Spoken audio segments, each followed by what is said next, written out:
the best from among you are those who feed others. Feed others, food. So it means you reach out to those who don't have, as well as sometimes to those who do have. But you sit together, sometimes you eat. Let's go for a meal once in a while. Not that we're going to waste, but sometimes a group of friends come together, good buddies. Those who take care of the type of company they interact with and mix with and associate with are also the best of people. The best of people are also those who are careful about the type of people they mix with and careful about the type of people they are, so that others who are mixing with them would consider themselves mixing with good people. That's a very powerful point. One is for me to be in good company, but what am I doing for others to consider me good company? Many times people say, you know what? Yeah, the best of people. Like when I started, I said the same thing. We look at others and say, they're not the best, they're not the best. How many of us could easily say, well, I lead my life in a way that I hope those around me do believe that I'm making an effort to be from among the best of people?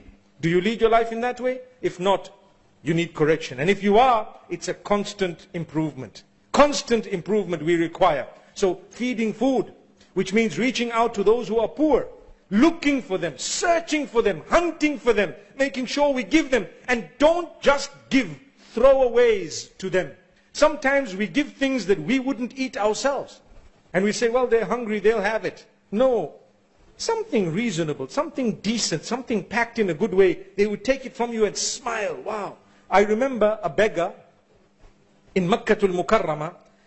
I saw one of the Hujjaj, one of the pilgrims in Mecca, purchase a large number of al-bakes. You know what al-bake is? Sorry, not labbaik, al-bake. There's a difference between the two, although they sound similar.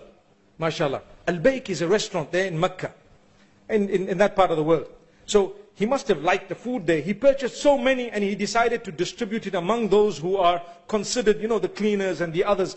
And you should see the smile on their faces, subhanallah. Giving a hot meal, full, closed, sealed in a packet. MashaAllah, that's for you, that's for you. And I'm thinking to myself, you know, we're used to just giving leftovers. Here is someone giving a proper meal. May Allah strengthen us. May Allah strengthen us. How many people there are out there who would dream of going into a restaurant and having a meal? Perhaps down the road, as we were coming here today, I was telling one of my colleagues, I said, you know what? There are enough restaurants here to feed the whole world. He told me, you'll be surprised, people from the whole world come here to eat. Now I'm thinking to myself, I'm sure there are people who cannot afford it. And I'm sure there are people who can afford 20 meals. So, have you ever considered, take 2 people who can't afford it, or a little family, take them out for the meal. And tell them, here it is, it'amut ta'am. Do it for the sake of Allah. You don't want to clock brownie points with them, but with Allah. You fed. And you can say to yourself that, oh Allah, I heard the hadith that the Prophet ﷺ said that those who are the best, they feed people. Here I am. I'm just making them happy one day.